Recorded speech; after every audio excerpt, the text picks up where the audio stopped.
মানে মাংস নিয়ে নিয়েছি। আর দেখো এটা দোকান থেকে পিস করে কেটে আনা হয়েছে ঠিক এইরকম। সর্বপ্রথম এর মধ্যে অ্যাড করে দিচ্ছি টক দই।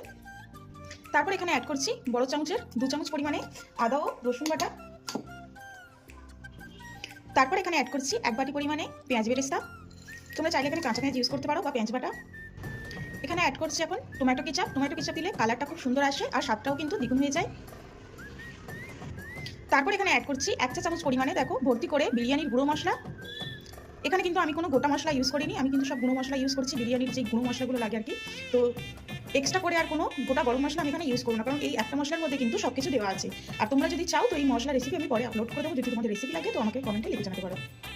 দিয়ে দিচ্ছি স্বাদ মতো লবণ, 1 চা চামচ পরিমাণে লাল লঙ্কার গুঁড়ো। আমি এখানে হলুদ গুঁড়োটা স্কিপ করছি। 1/2 চামচ পরিমাণ ইউজ করছি জিরের গুঁড়ো। আর এখানে ইউজ করছি 1 চা চামচ পরিমাণে ধনিয়ার গুঁড়ো। তারপর আমি এখানে ইউজ করছি 1 চামচ পরিমাণে জল। এটা ইউজ করলে খুব দারুণ একটা ফ্লেভার আসে। তারপর আমি এখানে অ্যাড করছি পরিমাণ মতো সরিষার তেল। সরিষার তেল অ্যাড করলে ম্যারিনেশনটা খুব সুন্দর হয়। এবার আমি হাত দিয়ে পুরো মাংসটাকে খুব ভালোভাবে মেখে ফেলবো। তোমরা চাইলে এখানে অন্য কোনো হাতা বা খুন্তির সাহায্যে মাংসটা মেখে নিতে পারো।